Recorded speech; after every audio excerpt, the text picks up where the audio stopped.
Bienvenue dans une histoire fascinante tirée du livre de Josué, chapitre 10. Préparez-vous à découvrir un moment incroyable où la foi, le courage et l'intervention divine se rejoignent pour créer un événement inoubliable. Imaginez une bataille où le temps lui-même s'arrête pour garantir la victoire. Oui, vous avez bien entendu, le soleil suspend sa course, et la lune reste immobile, tout cela pour que le peuple de Dieu remporte la victoire. Aujourd'hui, nous allons plonger dans une histoire biblique spectaculaire, où la puissance divine se manifeste de façon extraordinaire. Installez-vous confortablement et préparez-vous à être émerveillés par l'histoire de Josué et des rois amoréens. Dans cette aventure épique, nous verrons comment Josué, armé de sa foi en Dieu, a commandé au soleil et à la lune d'arrêter leur course pour assurer la victoire d'Israël sur ses ennemis. Mais avant d'aller plus loin, je vous invite à mettre un pouce en haut, à partager massivement la vidéo, et à vous abonner à ma chaîne, afin de ne rien manquer des publications à venir. Tout commence avec la peur des rois amoréens. Gabaon, une ville puissante, avait récemment conclu une alliance avec Israël. Cette décision provoqua la colère des rois des environs. 5 rois amoréens, celui de Jérusalem, d'Hébron, de Yarmouth, de Laki et d'Églon formèrent une coalition pour attaquer Gabaon. Leur plan ? Punir Gabaon pour avoir pactisé avec Israël. Les Gabaonites, voyant une armée immense s'approcher, se dépêchèrent d'envoyer un message urgent à Josué à Gilgal, « Ne nous abandonne pas. Viens vite à notre secours, car tous les rois amoréens sont ligués contre nous. » Imaginez un peuple qui a traversé le désert, qui a combattu des batailles épiques et qui est enfin sur le point d'entrer dans la terre promise. Les Israélites, après avoir conquis Jéricho et Haï, se retrouvent maintenant confrontés à une nouvelle menace.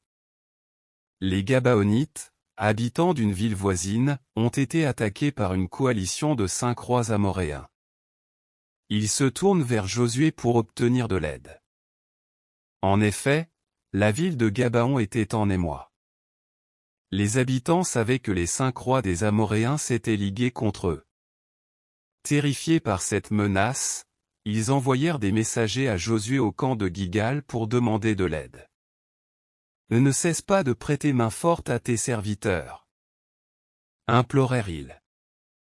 Ce moment marquant nous rappelle que même dans les moments les plus sombres, la foi peut mener à des miracles.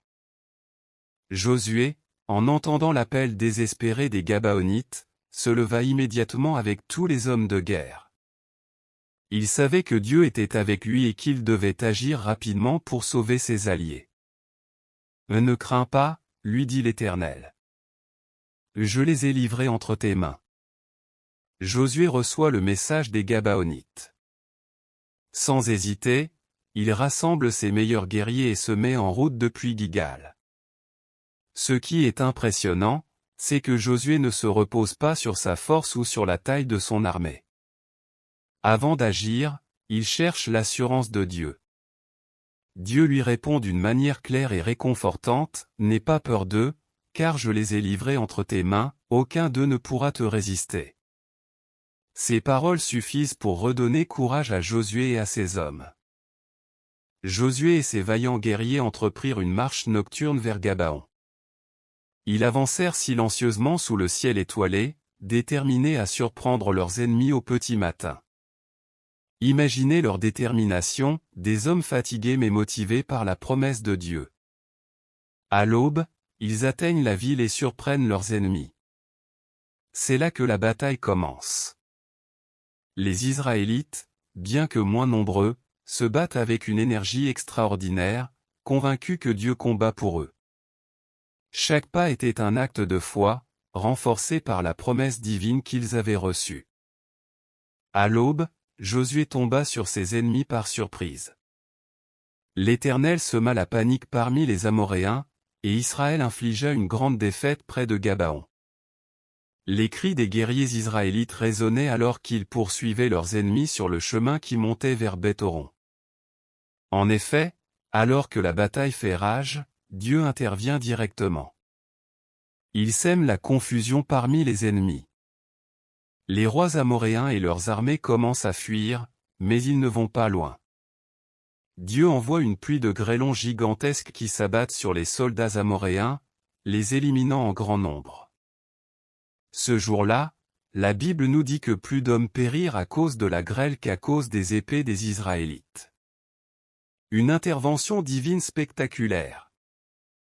Alors que les Amoréens fuyaient devant Israël, l'Éternel lança du ciel d'énormes grêlons sur eux jusqu'à Azéka. Plus nombreux furent ceux qui moururent sous ces pierres que ceux qui tombèrent sous les épées israélites. C'était un signe clair que Dieu combattait pour son peuple. Au cours de la bataille, alors que le soleil commençait à se coucher, Josué réalisa qu'il avait besoin de plus de temps pour vaincre complètement ses ennemis. Avec une foi audacieuse, il s'adressa à Dieu et dit devant tout Israël, « Soleil, arrête-toi sur Gabaon, et toi lune, sur la vallée d'Ajalon. » Josué réalise qu'il manque de temps pour achever sa victoire avant la tombée de la nuit. Dans un acte de foi audacieux, il lève les yeux au ciel et prie devant tout Israël, « Soleil, arrête-toi sur Gabaon, et toi lune, sur la vallée d'Ajalon. » Et là, un miracle incroyable se produit. Le soleil s'arrête dans le ciel, et la lune reste immobile jusqu'à ce que les Israélites aient terminé de vaincre leurs ennemis. Ce jour-là, il n'y eut jamais rien de semblable. Dieu écouta la voix d'un homme et intervint pour son peuple. Étonnamment, le soleil s'arrêta au milieu du ciel et la lune suspendit sa course jusqu'à ce qu'Israël ait vengé ses ennemis. Ce jour-là fut unique dans l'histoire, jamais auparavant Dieu n'avait écouté un homme avec tant d'attention. C'était un jour où le ciel entier semblait répondre à la prière d'un homme plein de foi. Grâce à l'intervention de Dieu, Josué et son armée remportent une victoire écrasante. Les 5 rois amoréens sont capturés et punis pour leur rébellion contre Dieu. Oui, avec le soleil suspendu dans le ciel, Israël continua à combattre avec courage et détermination. Ils poursuivirent leurs ennemis jusqu'à ce qu'il ne reste plus aucun survivant parmi les rois amoréens. La victoire était complète. Les cris de joie des Israélites résonnèrent dans toute la vallée alors qu'ils célébraient leur triomphe divin. Israël célèbre cette victoire, mais ils savent que cette victoire n'est pas seulement due à leur courage ou à leur force, mais à l'intervention divine et à leur obéissance. Après cette grande victoire, Josué et tout Israël retournèrent au camp à Gilgal. Ils étaient remplis d'une gratitude profonde envers Dieu pour sa puissance manifeste lors de cette journée incroyable. Chaque homme savait que leur succès n'était pas dû à leur force mais à leur foi en Dieu qui combattait pour eux. Ils remercièrent chacun leur tour le Seigneur pour sa protection et son intervention divine qui avait transformé ce jour en un moment historique dans leur histoire collective. Que pouvons-nous apprendre de cette histoire incroyable? À travers cette histoire inspirante, plusieurs leçons peuvent être tirées. Leçon spirituelle. La puissance de la prière. Josué nous montre que des prières audacieuses peuvent conduire à des résultats extraordinaires. Alors, comme Josué, nous devons avoir le courage de prier pour des miracles, même quand cela semble impossible. L'obéissance à Dieu, suivre les instructions divines est essentielle pour remporter des victoires. Josué a suivi les instructions de Dieu sans hésiter, et Dieu a honoré sa foi. Dieu combat pour nous, peu importe la taille des défis que nous affrontons, si nous faisons confiance à Dieu, il interviendra. La foi collective, lorsque nous agissons ensemble dans la foi, nous pouvons accomplir des choses incroyables. Le temps est entre les mains de Dieu, cette histoire nous rappelle que Dieu contrôle même le soleil et la lune.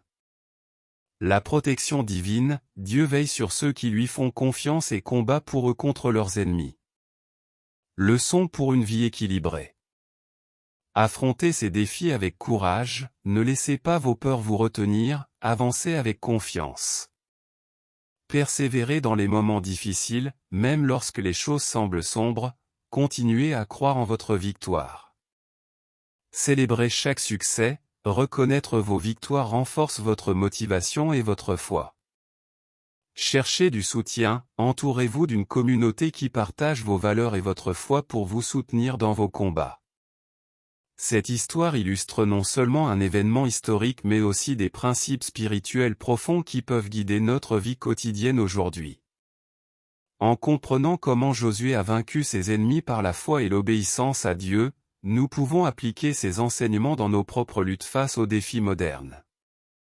Alors, dans nos vies, que ce soit face à des batailles personnelles ou spirituelles, rappelons-nous que rien n'est impossible pour Dieu. Ayez foi, soyez persévérants, et regardez comment Dieu peut transformer l'impossible en possible. Le soleil se levait lentement sur la terre promise alors que les Israélites s'éveillaient dans leur nouvelle maison après avoir conquis Canaan sous la direction courageuse de Josué, leur leader bien-aimé. Après des décennies passées dans le désert, ils avaient enfin trouvé refuge dans cette terre fertile remplie des promesses divines. Cependant, malgré ces victoires éclatantes et cette nouvelle liberté, un sentiment d'inquiétude flottait dans l'air comme un nuage sombre au-dessus du camp israélite. Les nations environnantes n'étaient pas encore complètement vaincues, certaines restaient hostiles envers Israël et ses habitants craignaient que leurs anciennes habitudes idolâtres ne refassent surface au milieu d'eux. Josué savait que son temps parmi eux touchait bientôt à sa fin, il était vieux et avancé en âge, mais il avait encore une mission importante avant qu'il ne parte pour rejoindre ses ancêtres, transmettre un message essentiel au peuple qu'il avait conduit pendant tant d'années. Josué convoqua toutes les tribus d'Israël au lieu saint de Sichem, un site chargé d'histoire où Abraham avait autrefois construit un autel en reconnaissance du Seigneur lorsqu'il était arrivé en Canaan. Les anciens, les chefs, les juges et tous ceux qui avaient combattu aux côtés de Josué se rassemblèrent autour du tabernacle sous un ciel bleu éclatant parsemé de nuages blancs moelleux qui flottaient doucement au-dessus d'eux. En ce jour mémorable, alors que tous se tenaient là réunis devant lui, Josué prit la parole avec gravité, « Je suis vieux et avancé en âge. » Ses yeux scrutaient la foule tandis qu'il poursuivait, « Vous savez tout ce que l'Éternel a fait pour vous. Il a tenu ses promesses depuis le temps d'Abraham jusqu'à aujourd'hui. » Il rappela comment Dieu avait délivré leurs ancêtres d'Égypte avec puissance, comment il avait ouvert la mer Rouge devant eux, comment il avait fait tomber les murs de Jéricho après qu'ils aient obéi aux instructions divines. Chaque victoire était non seulement un triomphe militaire mais aussi une affirmation claire que Dieu était fidèle envers ceux qui croyaient en lui. Josué continua son discours en évoquant les promesses faites par Dieu non seulement aux patriarches mais aussi directement au peuple qu'il dirigeait maintenant. « Regardez, dit-il en levant la main vers les montagnes environnantes où s'étendait leur terre nouvellement acquise, voici votre héritage. Chaque endroit où vous avez posé vos pieds appartient désormais à votre descendance. » Son ton devint plus solennel alors qu'il ajoutait, « Mais n'oubliez jamais que ces bénédictions viennent avec des responsabilités. » Les visages dans la foule reflétaient une gamme d'émotions et espoirs mélangés avec appréhension alors qu'ils prenaient conscience que leur avenir dépendait non seulement des promesses divines mais aussi des choix qu'ils feraient collectivement comme nation.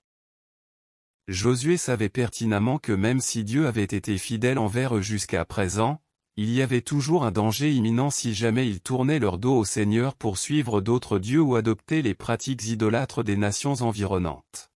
« Soyez forts et courageux », s'exclama-t-il passionnément tout en scrutant chaque visage présent devant lui, « observez tout ce qui est écrit dans la loi donnée par Moïse.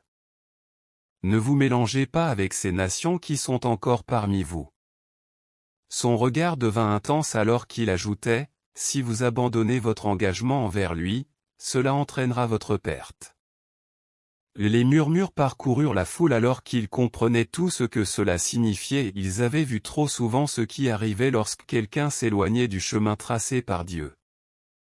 Avec une voix empreinte d'urgence, il continua, « Il y a deux voies possibles, dit-il avec gravité, si vous êtes fidèle au Seigneur votre Dieu, il continuera à vous bénir comme il l'a toujours fait. Mais si vous abandonnez l'Éternel pour servir d'autres dieux, avertit-il sérieusement tout en observant attentivement chaque réaction, vous attirerez sur vous des malédictions. Ces mots résonnaient comme un écho puissant rappelant aux Israélites leurs ancêtres perdus qui avaient souffert sous esclavage ou avaient été chassés par leurs propres péchés passés. C'était là une mise en garde solennelle contre toute infidélité future. Les visages devenaient graves alors qu'ils prenaient conscience des conséquences potentielles si jamais ils choisissaient mal. Cela pourrait signifier non seulement leur propre destruction mais aussi celle des générations futures. Josué observa attentivement chaque membre du public tandis qu'il posait une question cruciale, « Avez-vous choisi l'Éternel? Êtes-vous témoin contre vous-même » Le peuple répondit avec ferveur, « Nous servirons l'Éternel. » Leur voix résonna comme un cri collectif rempli d'engagement sincère envers celui qui avait été leur guide pendant tant d'années. « Êtes-vous témoin contre vous-même que vous avez choisi l'Éternel » insista-t-il encore plus fort cette fois-ci, chaque mot pesant lourdement sur leur cœur déjà engagé. Ils répondirent ensemble, « Nous en sommes témoins. » Ce moment marqua une étape décisive. Chacun réalisait maintenant que cet engagement n'était pas seulement verbal mais devait se traduire par des actions concrètes dans leur vie quotidienne. Avec détermination étincelante dans ses yeux brillants sous le soleil éclatant du matin, il leva sa main droite vers le ciel tout en déclarant hautement, « Quant à moi et ma maison, nous servirons l'Éternel. » Cette déclaration personnelle marqua profondément ceux qui étaient présents. C'était plus qu'une simple affirmation, c'était un appel puissant invitant chaque membre du peuple israélite présent ici aujourd'hui à faire également ce choix crucial. Les murmures parcoururent la foule tandis qu'ils prenaient conscience du poids significatif derrière ces paroles prononcées par leur leader bien-aimé. Josué ne voulait pas que son peuple prenne cet engagement légèrement, il savait trop bien combien il était facile pour quelqu'un, même parmi ceux qui ont connu tant miraculeuse intervention divine, de succomber aux tentations extérieures.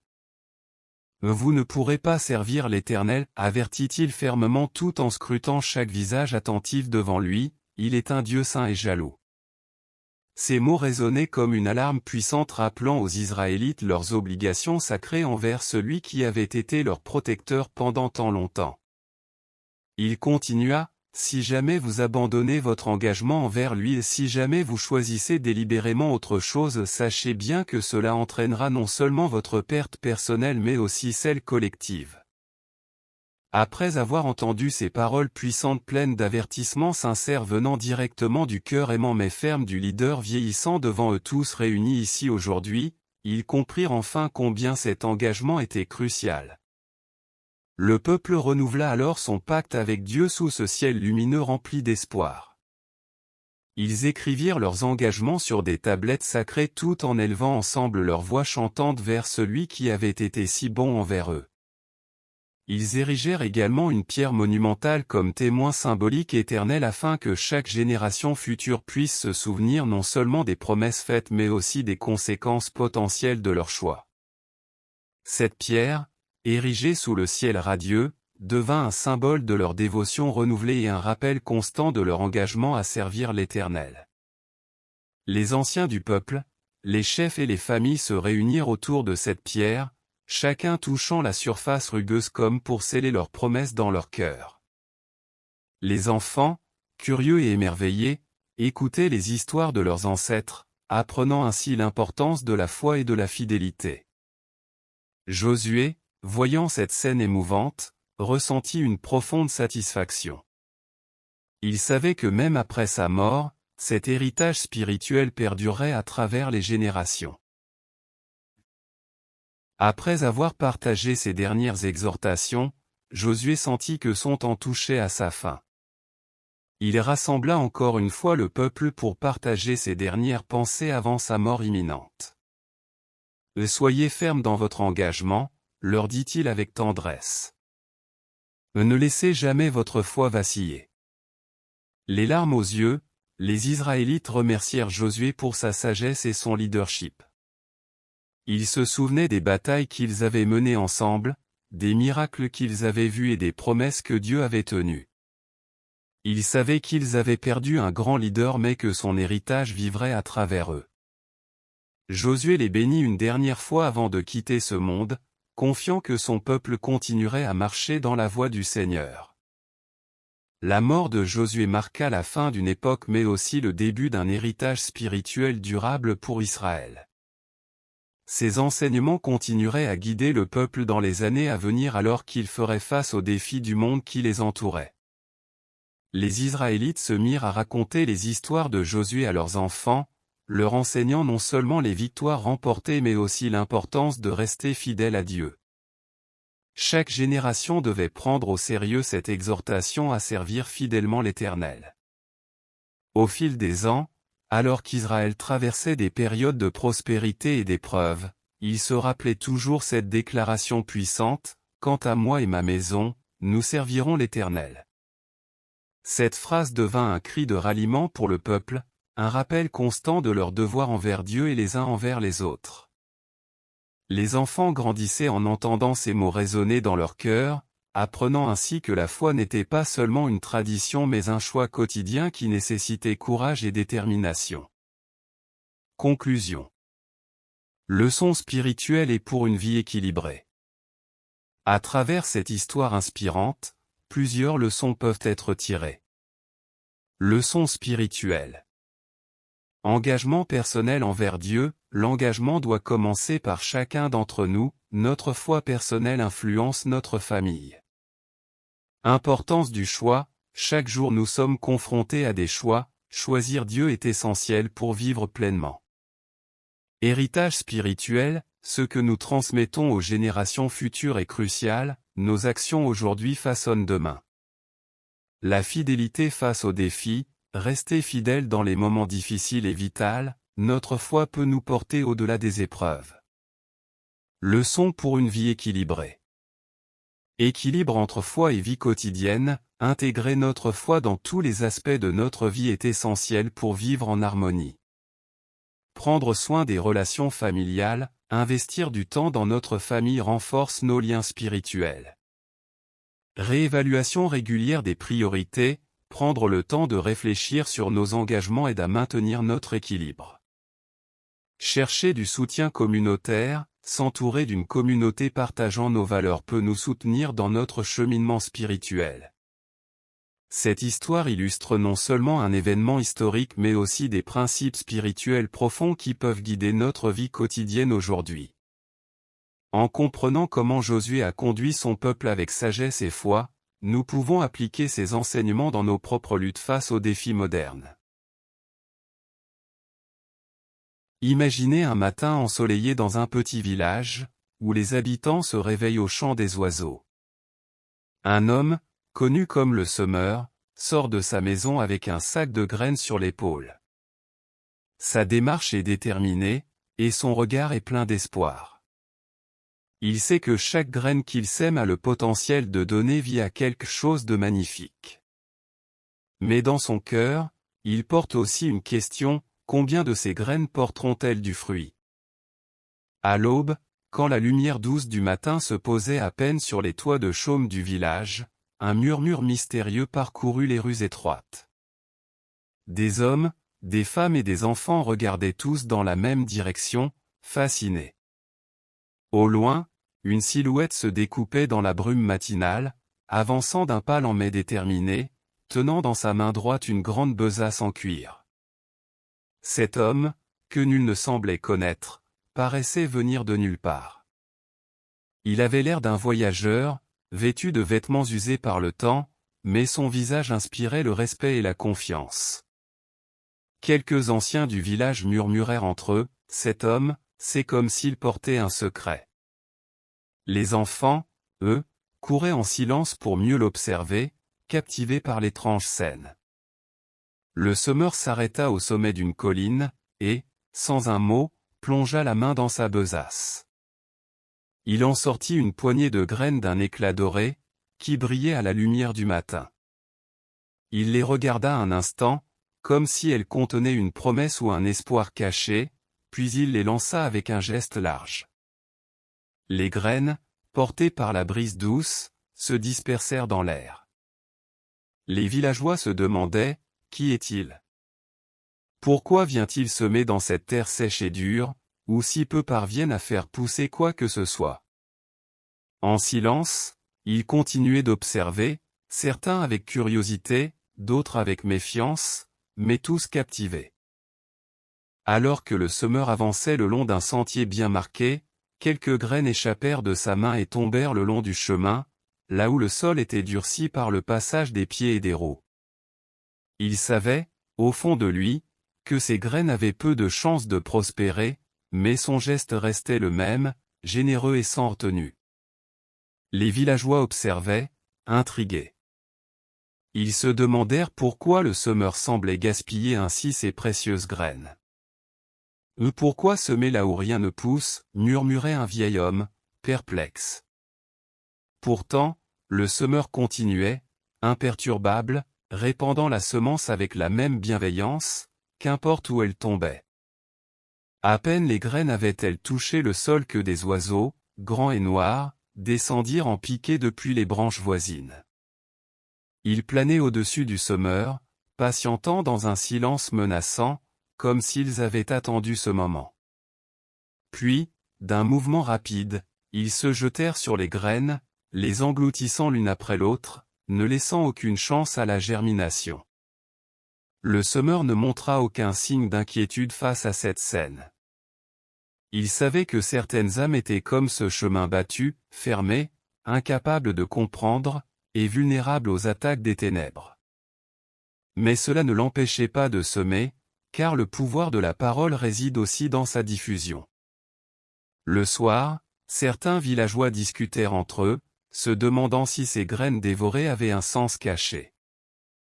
Un ancien répondit, « Lorsqu'un homme écoute la parole du royaume et ne la comprend pas, le malin vient et enlève ce qui a été semé dans son cœur. » Cette explication marqua les esprits.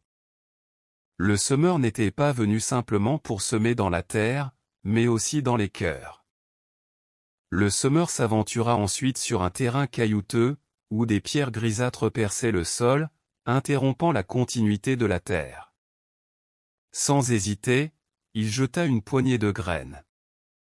Elles tombèrent et s'immiscèrent entre les pierres, trouvant une infime parcelle de terre où se loger. Les villageois observaient avec un mélange d'émerveillement et de scepticisme. « C'est impossible, » murmura un jeune homme. « Il n'y a pas assez de terre là pour que les graines puissent survivre. » Et pourtant, quelques jours plus tard, à la surprise générale, des pousses vertes et fragiles apparurent parmi les rochers. Leur apparence fragile inspirait l'espoir mais, au fond, chacun savait que ces plantes ne résisteraient pas. Quand le soleil commença à briller plus fort dans le ciel, ses rayons impitoyables firent ce qu'on redoutait, la chaleur brûlante les frappa sans relâche. Les petites pousses, sans racines solides, se desséchèrent rapidement. La terre entre les pierres ne pouvait leur offrir ni profondeur ni protection. Cette scène poignante montrait la condition de ceux qui accueillent la parole avec enthousiasme mais sans conviction profonde. Le semeur connaissait bien ce type de sol et savait que les défis de la vie, représentés par ce soleil ardent, mettaient souvent à l'épreuve les âmes sans fondation solide. Mais son geste restait généreux, conscient que certains échos de vérité pouvaient malgré tout toucher des cœurs sincères. Comme Jésus le dira plus tard, celui qui entend la parole et la reçoit aussitôt avec joie, mais il n'a pas de racine en lui-même. Dès que survient une tribulation, il y trouve une occasion de chute. Le semeur s'approcha d'une partie du champ envahie par des ronces épaisses et des épines, qui semblaient dominer la terre. Il lança ses graines avec la même constance et la même générosité, bien qu'il sache que les ronces avaient une manière perverse de s'approprier tout ce qui poussait à proximité. Les villageois observaient avec appréhension. Les pousses commencèrent à grandir et prirent une belle couleur verte, vigoureuse et prometteuse. Mais au fur et à mesure que les jours passaient, les épines, plus rapides, plus voraces, encerclèrent les jeunes pousses et s'y entortillèrent. Peu à peu, la vie des plantes faiblit, leur croissance fut étouffée par les ronces avides. cette scène renvoyait à ceux pour qui la parole est étouffée par les distractions de la vie et les séductions matérielles. Les ronces représentaient les pièges du monde, les préoccupations, les désirs de richesse, l'obsession du confort.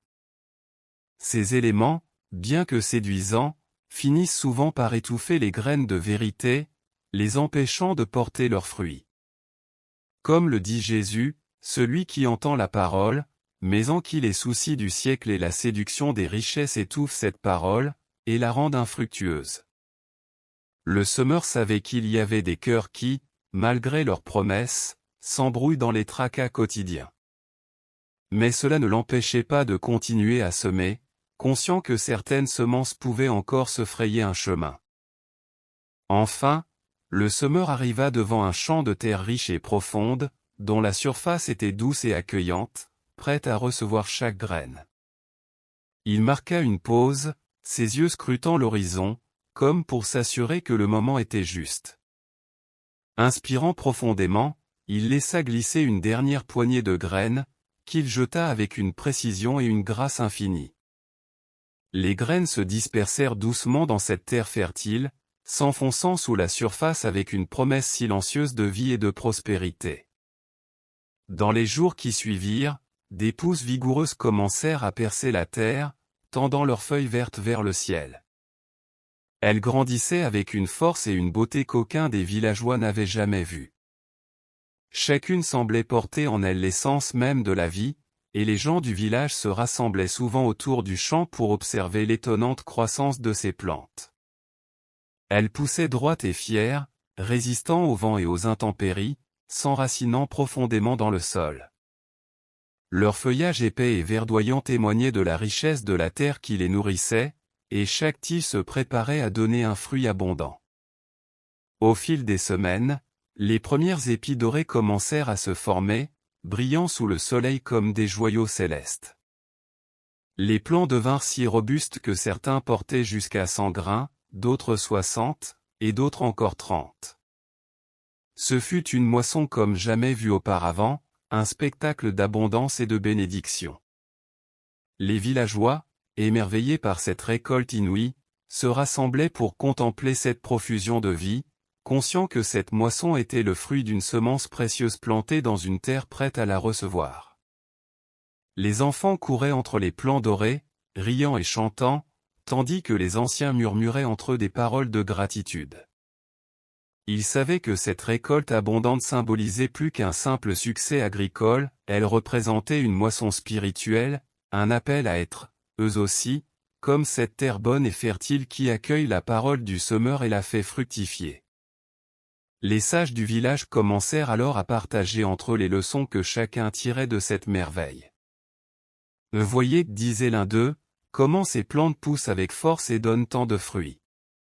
Elles sont comme ceux qui accueillent la vérité avec un cœur ouvert et sincère, qui cherchent à comprendre et à cultiver ce qu'ils ont reçu.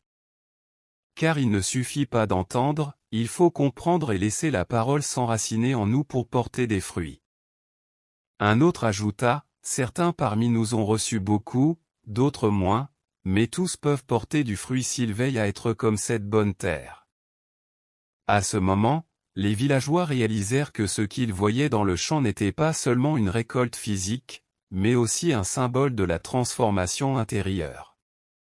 La promesse du semeur se réalisait sous leurs yeux.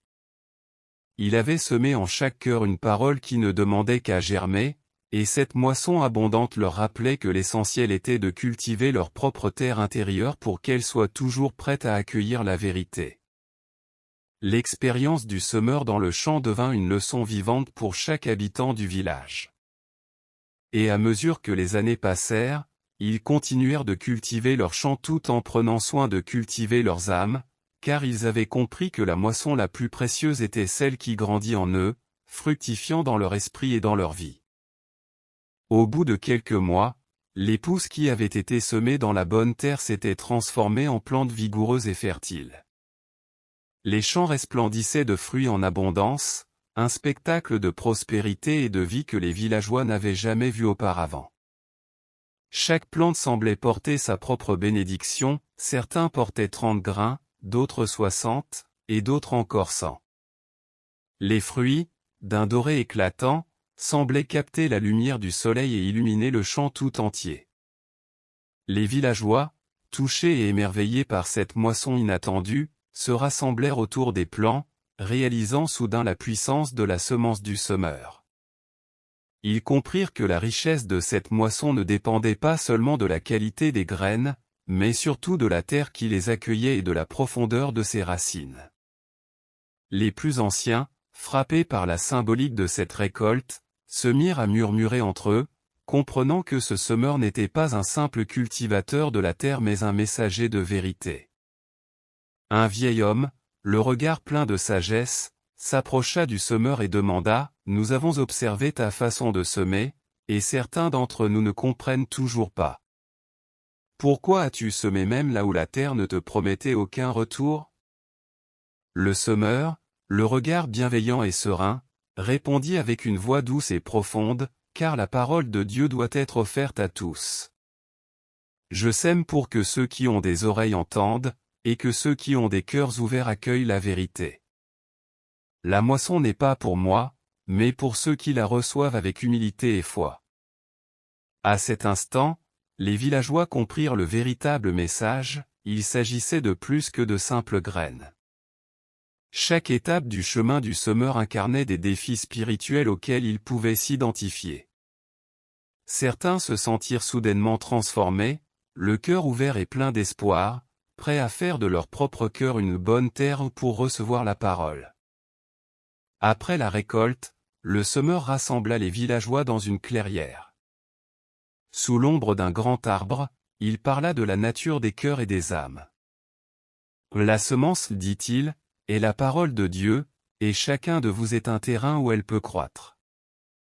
Mais vous devez d'abord préparer votre terre intérieure. Il leur expliqua que le chemin battu représentait ceux qui entendent la parole sans la comprendre, dont les esprits sont fermés, et que le malin dérobe la vérité aussi vite qu'elle est semée. Il regarda un jeune homme assis, qui baissa la tête, conscient que parfois il avait négligé ce qui lui était enseigné par manque de compréhension. Puis, il évoqua les terres pierreuses, montrant du doigt quelques rochers autour d'eux. Les gens sans racines profondes accueillent la parole avec joie, mais lorsque les difficultés surgissent, ils sont vite découragés. Ils ont besoin de cultiver leur foi et de lui donner des racines solides. Une femme âgée, qui avait souvent hésité à exprimer sa foi dans les épreuves, sentit ses yeux se remplir de larmes, touchée par ces paroles. Les ronces, poursuivit-il, représentent les préoccupations du monde, les désirs et les ambitions qui étouffent la parole et l'empêchent de porter du fruit. Plusieurs visages dans l'assemblée prirent une expression d'inquiétude, car ils savaient que le quotidien les distrayait souvent de leur foi. Puis, il sourit, et son regard s'illumina en disant, « Et enfin, la bonne terre, ce sont ceux qui écoutent la parole, la comprennent et la laissent grandir. Ils portent du fruit, 100, 60, ou 30 fois plus. Que celui qui a des oreilles pour entendre, entende. » Les villageois étaient émus, certains dans le silence de l'introspection, d'autres échangeant des regards de compréhension. Ils se sentaient transformés, inspirés à cultiver la bonne terre en eux-mêmes. Le lendemain matin, le village se réveilla avec un sentiment étrange de vide et de nostalgie. Le semeur était parti à l'aube, continuant son voyage vers d'autres terres, d'autres âmes en quête de vérité. Les villageois le cherchaient du regard, espérant l'apercevoir une dernière fois, mais il ne restait que la trace de ses pas dans la poussière du chemin. Pourtant, il avait laissé plus qu'un souvenir derrière lui. La parole du semeur résonnait encore dans les cœurs des villageois, comme une graine plantée en profondeur, qui, petit à petit, germerait et porterait du fruit. Certains commencèrent à se retrouver régulièrement pour se rappeler les enseignements qu'ils avaient reçus, partageant leurs expériences et s'encourageant mutuellement. Ils se mirent à parler de leurs propres épines des roches, des obstacles à leur foi, et de leur désir de préparer leur cœur pour la bonne terre. Ils s'engagèrent à s'entraider pour devenir une communauté unie et spirituellement riche. Le semeur avait disparu, mais sa présence semblait habiter chaque coin du village. Un simple homme, avec une besace et des graines, avait insufflé une vie nouvelle dans une communauté, une foi renouvelée et une inspiration durable. La parabole du semeur, racontée et transmise à travers les générations, devint pour les villageois un symbole de transformation intérieure. Chacun d'eux comprit que la foi n'était pas quelque chose que l'on reçoit seulement en écoutant, mais qu'elle nécessite une préparation et une volonté de changement. À chaque saison, il semait des champs en se rappelant les gestes du semeur, et ceux qui venaient de loin pour écouter cette histoire repartaient le cœur touché, l'âme éveillée. Car, comme l'avait enseigné le semeur, la parole de Dieu était un mystère à accueillir, une semence précieuse à planter dans la terre fertile de leur propre cœur. Le village prospéra, non seulement par les récoltes abondantes, mais aussi par les valeurs de générosité, de patience, et de persévérance qu'ils avaient apprises. À chaque nouvelle génération, la parabole du semeur continua de fleurir dans les cœurs, porteur d'un message intemporel d'espoir et de foi. Pour conclure, n'oublions pas cette question vitale.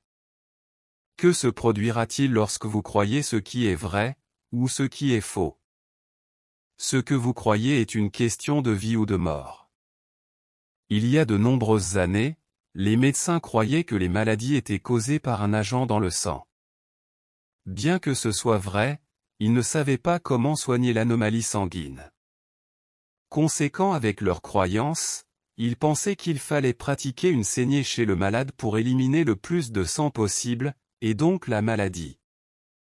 Ce fut le traitement infligé par un médecin à George Washington, le premier président des États-Unis.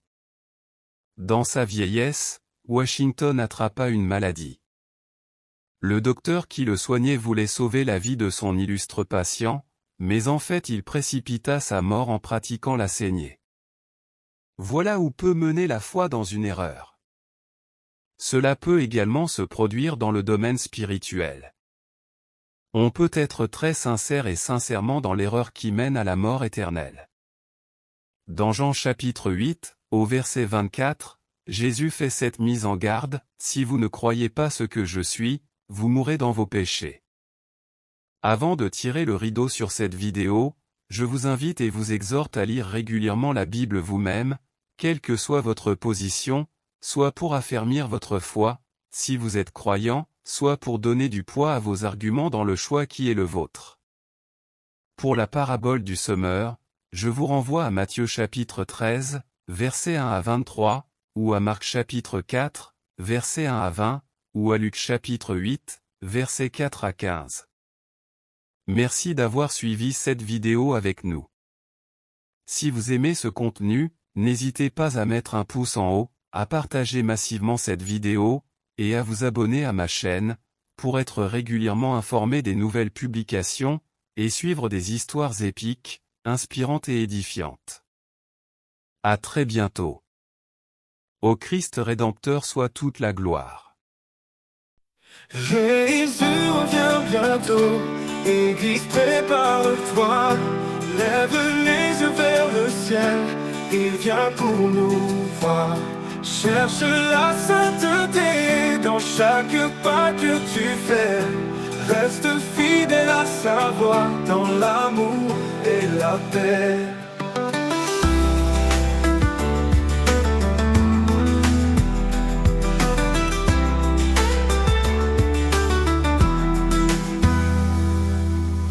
Dans ce monde incertain, où les cœurs sont troublés, rappelle-toi sa promesse, il ne nous abandonnera jamais.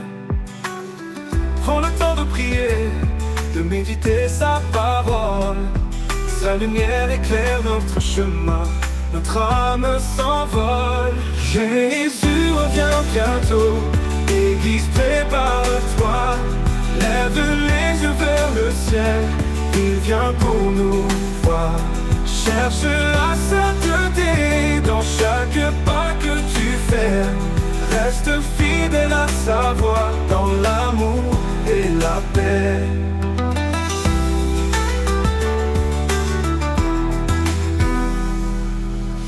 Les temps sont difficiles, mais son amour est vrai.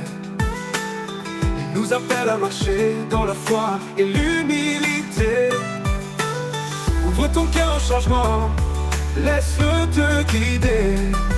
Dans chaque épreuve de la vie, il est là pour t'aider. Jésus revient bientôt, Église prépare-toi.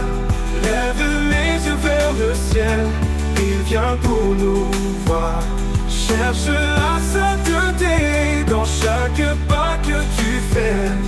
Reste fidèle à sa voix dans l'amour et la paix. Quand le jour viendra et que le ciel s'ouvrira, nous serons réunis avec lui pour l'éternité. Alors chantons ensemble, unis dans l'amour divin. Préparons nos cœurs pour son retour sans fin. Jésus revient bientôt, Église prépare-toi. Lève les yeux vers le ciel, il vient pour nous voir. Cherche la sainteté dans chaque pas que tu fais. Reste fidèle à sa voix dans l'amour et la paix. Ces paroles visent à encourager les croyants à se préparer spirituellement pour le retour de Jésus, tout en cultivant une vie de sainteté et d'amour.